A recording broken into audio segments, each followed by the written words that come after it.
नमस्कार दोस्तों, आपका स्वागत है इस चैनल की एक नई शुरुआत में जिसका नाम है एडिटोरियल एनालिसिस। इस प्रोग्राम में हम अंग्रेजी के अखबारों जैसे द हिंदू, इंडियन एक्सप्रेस में छपे उन एडिटोरियल्स का विश्लेषण करेंगे जो विद्यार्थियों की समझ को गहरा बनाने में कारगर सिद्ध हो सकते हैं। अगर किसी दिन किसी महत्वपूर्ण टॉपिक पर 2-3 अखबारों में अच्छे लिखे एडिटोरियल्स आए हैं तो हम उन्हें एक साथ लेकर भी एनालाइज करेंगे। इस प्रोग्राम में मुख्यतः 3 चीजों पर ध्यान देंगे। पहला, एडिटोरियल का यूपीएससी सिलेबस से लिंक स्थापित करना। दूसरा, एडिटोरियल के मुख्य बिंदुओं को समझना। और तीसरा, उन इम्पोर्टेंट कॉन्सेप्ट्स पर प्रकाश डालना जिनका जिक्र एडिटोरियल में आया है या जो एडिटोरियल को समझने के लिए जरूरी है। मेरा नाम दीपशिखा है, मैं दृष्टि आईएएस में सीनियर एडिटर हूँ। कोशिश रहेगी कि पूरा प्रोग्राम हिंदी में हो, लेकिन टेक्निकल शब्दों का प्रयोग प्राय अंग्रेजी में ही किया जाएगा ताकि आपकी वोकैबुलरी में भी बढ़ोतरी हो। अगर आपको कोई शब्द समझने में दिक्कत है तो आप कमेंट बॉक्स में लिख सकते हैं। हमें उम्मीद है कि ऑडियंस में से ही कोई आपको उस शब्द का हिंदी सब्स्टिट्यूट बता देगा, लेकिन बीच बीच में ये भूमिका हमारी टीम भी निभाती रहेगी। आशा है आप सभी को दृष्टि आईएएस की ये पहल पसंद आएगी। अपने सुझाव एवं राय जरूर दीजिएगा। तो आइए शुरू करते हैं आज का एडिटोरियल एनालिसिस। आज का एडिटोरियल द हिंदू अखबार में रिलीजन एंड फ्रीडम नाम से आया था और ये भारत में रिलीजियस फ्रीडम यानी धार्मिक स्वतंत्रता के ऊपर टिप्पणी करता है और उसके बारे में प्रकाश डालता है। GS1 के अंतर्गत आप इसे कम्युनलिज्म, रीजनलिज्म एंड सेक्युलरिज्म में लिंक कर सकते हैं। GS2 में इसे आप effect of policies and politics of developed countries कर सकते हैं क्योंकि ये यूएस की एक रिपोर्ट पे आधारित है। और तीसरा, important international institutions, agencies and forum में भी आप इसे लिंक कर सकते हैं क्योंकि हम यहाँ पे यूएस की एक एजेंसी USCIRF के बारे में बात करेंगे। एडिटोरियल शुरू में कहता है कि भारत को अपनी स्वतंत्रताओं की रक्षा करनी चाहिए, यानी हमारे पास जितने भी फ्रीडम्स दिए गए हैं कॉन्स्टिट्यूशन के द्वारा उसकी हमें रक्षा करनी चाहिए और धार्मिक हिंसा का बेहतर तरीके से प्रत्युत्तर देना चाहिए।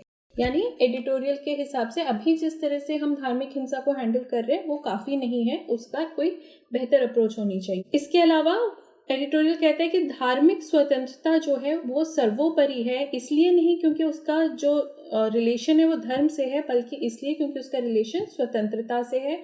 और किसी भी तरीके की स्वतंत्रता भारत जैसे देश में जो डेमोक्रेसी है और जिसका कॉन्स्टिट्यूशन है बहुत बड़ी बात होती है और उसको हर हाल में हमें सुरक्षित करना चाहिए।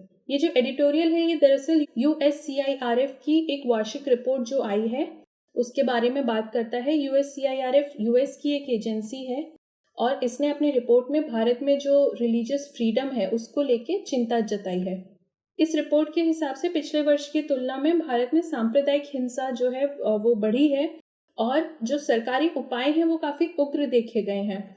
इसीलिए जो USCIRF रिपोर्ट है वो अपनी रैंकिंग में भारत को कंट्री ऑफ पर्टिकुलर कंसर्न की कैटेगरी में डालता है। ऐसी कैटेगरी में डालने का मतलब है कि वो बहुत चिंताजनक स्थिति बता रहा है भारत की जब आप रिलीजियस फ्रीडम के दृष्टिकोण से देखो। इस पर भारत ने क्या प्रतिक्रिया की है? भारत ने रिपोर्ट को खारिज कर दिया है, बल्कि USCIRF जो एजेंसी है उसका भी मजाक उड़ाया है। ये जो USCIRF नामक एजेंसी है, United states commission on international religious freedom, इसके बारे में ज़्यादा चिंता करने की बात भारत को इसलिए नहीं है क्योंकि इसका जो पूरा रोल है वो सिर्फ एडवाइजरी है। यानी ये US गवर्नमेंट को अपनी रिपोर्ट के थ्रू बस एडवाइस करता है और किसी भी देश पे, किसी भी सरकार पे या किसी भी अन्य एजेंसी पे इसका कोई भी प्रभाव नहीं है, बाइंडिंग नहीं है। ये किसी को भी इस बात के लिए फोर्स नहीं कर सकता कि वो कोई भी सरकार अपनी नीतियां बदले। ये सिर्फ और सिर्फ एडवाइस कर सकता है US गवर्नमेंट को। ये एजेंसी एक्चुअली ऑटोनॉमस है, बाईपार्टीसन है, यानी 2 दलों से यहाँ पे मेंबर्स आते हैं और इसका जो प्रभाव है वो सीमित है और सामयिक है, यानी लिमिटेड है और टेम्पररी है। और US इसके एडवाइस के बाद क्या एग्जीक्यूटिव एक्शन लेता है ये बहुत ही लिमिटेड है। इस पे US के ऊपर भी ये बाइंडिंग नहीं है इस रिपोर्ट की जो फाइंडिंग्स हैं। अब एक्चुअल में US सरकार क्या करती है जब भी ऐसी रिपोर्ट्स आती हैं?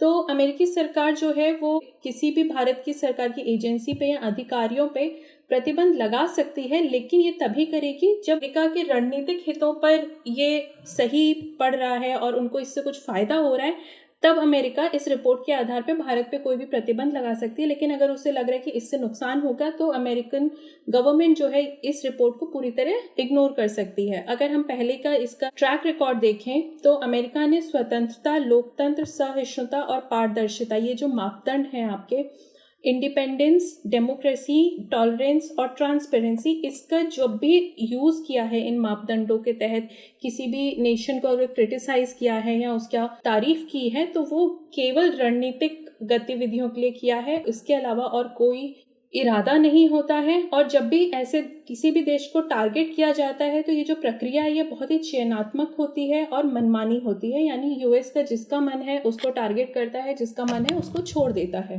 इसीलिए भारत को इस रिपोर्ट के तहत बहुत ज़्यादा चिंता करने की कोई भी बात नहीं है, क्योंकि पहला, एक तो यूएस गवर्नमेंट क्या एक्शन लेगी ये पूरी तरह उसकी खुद की स्ट्रैटेजी पे डिपेंड करेगा। दूसरा, वो स्ट्रैटेजी भी जो होती है वो बहुत ही पॉलिटिकल होती है। और तीसरा, इस तरीके की जो रिपोर्ट्स होती हैं ये किसी पे बाइंडिंग नहीं है और इनका जो इम्पैक्ट है वो बहुत ही टेम्परेरी है और लिमिटेड है। भारत का दृष्टिकोण क्या है इस रिपोर्ट को लेके? कोई भी रिपोर्ट आती है तो चयनात्मक रवैया अपनाता है, यानी अगर कोई रिपोर्ट प्रशंसनीय है तो उसको स्वीकार कर लेता है और अगर कोई असुविधाजनक है तो उसको अस्वीकार कर लेता है। बहुत ही हम लोग स्ट्रैटेजिकली चलते हैं रिपोर्ट्स को सीरियसली लेने में या नहीं लेने में। जैसे कि ease of doing business report आती है हमारी, वर्ल्ड बैंक ये रिपोर्ट जारी करता है, तो यहाँ पे देखा गया कि भारत की रैंकिंग शुरू में बढ़ने लगी तो गवर्नमेंट ने यहाँ पे ध्यान दिया और इसको बढ़ाने का प्रयास किया, क्योंकि ये बढ़ाने हमारी फेवर में है और हम कर सकते हैं। ईज ऑफ डूइंग बिजनेस से हम बिजनेस अट्रैक्ट कर सकते हैं फॉरेन से। वहीं दूसरी तरफ USCIRF वाली जो रिपोर्ट है जो अभी आई है उसको भारतीय सरकार ने खारिज कर दिया है। इसके अलावा इस तरीके की जो भी रिपोर्ट्स होती है उनकी जो लाइफ साइकिल होती है वो सर्कुलेटरी होती है। इसका मतलब सिर्फ इतना है कि एक रिपोर्ट, जैसे USCIRF की रिपोर्ट आई है, वो अब अपने आप को बैक करने के लिए किसी और रिपोर्ट का सहारा लेगी, वो रिपोर्ट किसी और रिपोर्ट का सहारा लेगी। जैसे USCIRF ने अगर बोला है कि भारत में जो है वो रिलीजियस फ्रीडम के प्रति चिंताजनक है, तो इसका आधार उसने UN स्पेशल रिपोर्टर्स करके एक और रिपोर्ट आती है उसको बनाया है। ऐसी UN स्पेशल रिपोर्टर्स ने अपनी रिपोर्ट में जो कहा होगा उसका आधार उसने किसी और रिपोर्ट को बनाया होगा। तो ये रिपोर्ट्स एक्चुअली साइकिल की तरह काम करती हैं। जैसे USCIRF जो है इसने किसी और को अपना आधार बनाया, UN स्पेशल रिपोर्टर्स को, इसने किसी और को अपना आधार बनाया, तो ये एक दूसरे का सहारा लेते हुए अपनी बात कहती हैं।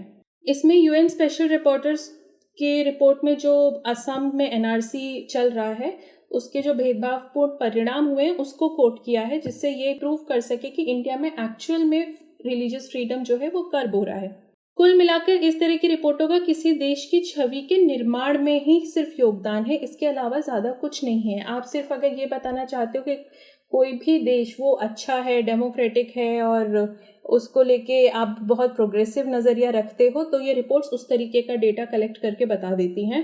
और अगर किसी की छवि बिगाड़नी है तो कोई बैकडेटेड रिपोर्ट लेती हैं और उसको आधार बना देती हैं। हालांकि ये जो देश की छवि का निर्माण वाली बात है ये काफ़ी इम्पॉर्टेंट है जब आप इसे ग्लोबल स्टेज पे देखो, क्योंकि भारत की अपनी छवि जो है वो बहुत महत्वपूर्ण हो जाती है, स्पेशली तब जब हम एक ग्लोबल पावर के रूप में उभरना चाहते हैं। तो इसीलिए मार्च में भारतीय सरकार ने नीति आयोग को कहा था कि इस तरह के 32 ग्लोबल इंडाइसेस जो हैं, 32 वैश्विक सूचकांक, उनको ट्रैक किया जाए और जो एजेंसीज ये इंडाइसेस तैयार कर रही हैं उनसे बात की जाए, उनको एंगेज किया जाए, जिससे हम सुधार और विकास कर सकें और हम इन सारे इंडाइसेस पे आगे बढ़ सकें। तो जाहिर सी बात है अगर हम हर इंडेक्स पे इम्प्रूव कर रहे हैं तो भारत की जो इमेज है वो बेटर हो जाएगी। एडिटोरियल आगे की राह में कहता है कि भारत खुद को मल्टी रिलीजियस डेमोक्रेसी अगर कहता है और ये मानता है कि हम रूल ऑफ लॉ में ग्लोबल स्टैंडर्ड्स फॉलो करते हैं, तो हमें एक्चुअल में इन चीज़ों पे ध्यान देना चाहिए, सिर्फ कहने की बात नहीं होनी चाहिए। इसके अलावा भारत का जो एम्बिशन है वो ये है कि हम दुनिया के लिए रूल्स बनाए, यानी कि हम जब UNSC के परमानेंट सीट के लिए ट्राई कर रहे हैं, एक तरीके से हम ये ट्राई कर रहे हैं कि हम विश्व की मेज़ पे बैठ के विश्व के लिए कानून बनाने लायक हो जाएं। तो हमें इन रिपोर्ट्स या ये रिपोर्ट्स जो भी कुछ कह रही हैं उनके लिए हमें और ध्यान देना चाहिए। अगर ऐसी महत्वाकांक्षा भारत रखता है तो जो पिछले 1 वर्ष का रिलीजियस फ्रीडम का जो रिकॉर्ड है भारत का, सांप्रदायिक दंगे जो हुए हैं या सांप्रदायिक दंगों के बाद सरकार ने जो पहल की है उसका जो रिकॉर्ड है वो थोड़ा चिंताजनक है। देश के कई हिस्सों में धार्मिक हिंसा, उत्पीड़न और कानून के शासन का उल्लंघन हुआ है और ऐसा होने से सूची में जो रैंकिंग है वो हतोत्साहित करने वाली है। तो इसीलिए भारत को इन दोनों चीज़ों पे ध्यान देना चाहिए अगर हम फ्यूचर में अपने आप को ग्लोबल पावर की तरह देख रहे हैं। प्रतिष्ठा किसी भी देश के आर्थिक विकास और वैश्विक स्थिति के लिए महत्वपूर्ण है। अगर ये रिपोर्ट्स आपकी छवि का निर्माण ही कर रही हैं तो आपकी छवि प्रतिष्ठित होनी चाहिए, तभी आपका आर्थिक विकास और वैश्विक जो आपका रोल है वो इम्पोर्टेंट माना जाएगा। इन रिपोर्ट्स के अलावा भी कानून का शासन और सांप्रदायिक सद्भाव किसी भी कार्यशील लोकतंत्र के लिए आवश्यक है। सिर्फ रिपोर्ट्स के लिए नहीं, हमें एक बेहतर देश बनने के लिए भी ज़रूरी है कि हम कानून के शासन को सख्ती से पालन करें, यानी रूल ऑफ लॉ का, और सांप्रदायिक सद्भाव यानी टॉलरेंस बना के रखें। की कॉन्सेप्ट्स में सबसे पहले हम USCIRF की बात कर रहे थे, जिसने रिपोर्ट जारी की है जिसके बारे में बात हुई। तो ये independent bipartisan US federal government commission है। बाईपार्टीसन यानी ये दो पार्टीज के मेंबर्स मिलके बनाते हैं, फेडरल गवर्नमेंट कमीशन है। और इसका काम क्या है? Universal right to freedom of religion जो है और बिलीफ, US के अलावा बाहर की जगहों में, अब्रॉड यानी दूसरे देशों में जो भी universal right to freedom of religion है वो संरक्षित है या उसके ऊपर किसी भी तरीके का कोई संकट है, ये देखता है। ये एडवाइजरी बॉडी है, जैसा मैंने अभी आपको बताया, US कांग्रेस के लिए। USCIRF जो है वो फैक्ट्स और सर्कमस्टांसेस रिव्यू करता है रिलीजियस फ्रीडम को बेसिस बना के, कि किसी भी देश में रिलीजियस फ्रीडम का कितना हनन हो रहा है, उस पे बेस करके अपने फैक्ट्स और सर्कमस्टांसेस रखता है और पॉलिसी रिकमेंडेशन देता है US के प्रेसिडेंट को, वहाँ के सेक्रेटरी ऑफ स्टेट को और कांग्रेस को। इसका हेडक्वार्टर जो है वो वॉशिंगटन DC में है। तो अगर आपके प्रीलिम्स में ये क्वेश्चन आता है कि USCIRF या रिलीजियस फ्रीडम को लेके कौन सी संस्था काम करती है, तो आप USCIRF का नाम वहाँ पे टिक कर सकते हैं। और अगर ये पूछा जाए कि USCIRF किसके अंतर्गत ये रिपोर्ट जारी करती है, तो ये इंडिपेंडेंट या ऑटोनॉमस बॉडी है, ये किसी के अंतर्गत नहीं करती, ये अपनी खुद की रिपोर्ट खुद तैयार करती है।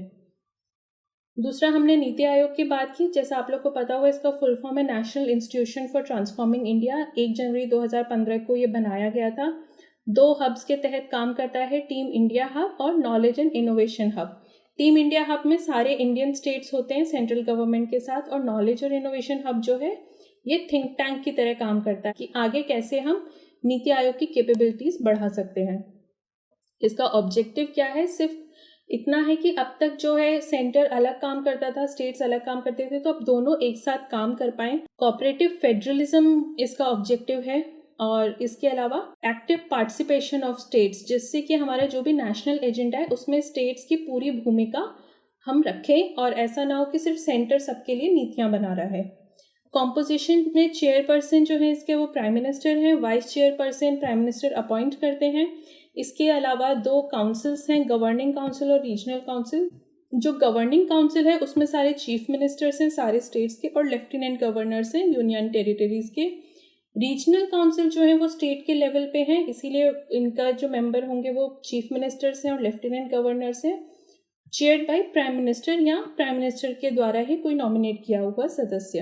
नीति आयोग के एक चीफ एग्जीक्यूटिव ऑफिसर होते हैं जो खुद प्राइम मिनिस्टर अपॉइंट करते हैं एक फिक्स टेन्योर के लिए, और ये secretary to government of India की रैंक के होते हैं। इस समय नीति आयोग के जो CEO हैं, आपको पता होना चाहिए, वो अमिताभ कांत हैं। इसके अलावा 2-3 तरीके की और मेंबरशिप्स हैं। एडहोक मेंबरशिप, जिसमें 2 मेंबर्स जो हैं वो एक्स ऑफिशियो कैपेसिटी में काम करते हैं, जो इंडिया के रिसर्च इंस्टीट्यूट्स जो हैं वहाँ से लिए जाते हैं।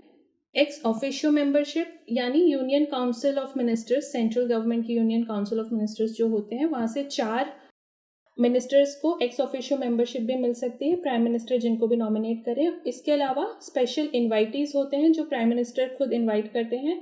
ये एक्सपर्ट्स हो सकते हैं, स्पेशलिस्ट हो सकते हैं किसी भी डोमेन नॉलेज के, और सिर्फ प्राइम मिनिस्टर ही इन्वाइट करते हैं। सबसे पहला जो NRC बना है भारत में वो 1951 में बना है, जो हमारे सेंसस हुए थे 1951 के, उसके बाद बना था। और इसमें है क्या, इसमें हमारे देश का जो भी गाँव है, हर गाँव में कितने घर हैं, कितनी होल्डिंग्स हैं, और उन घरों में रह कौन रहा है, कितने लोग रह रहे हैं, उनके बारे में डिटेल्स हैं। असम में जो NRC हुआ है वो कैसे अलग है इस NRC से?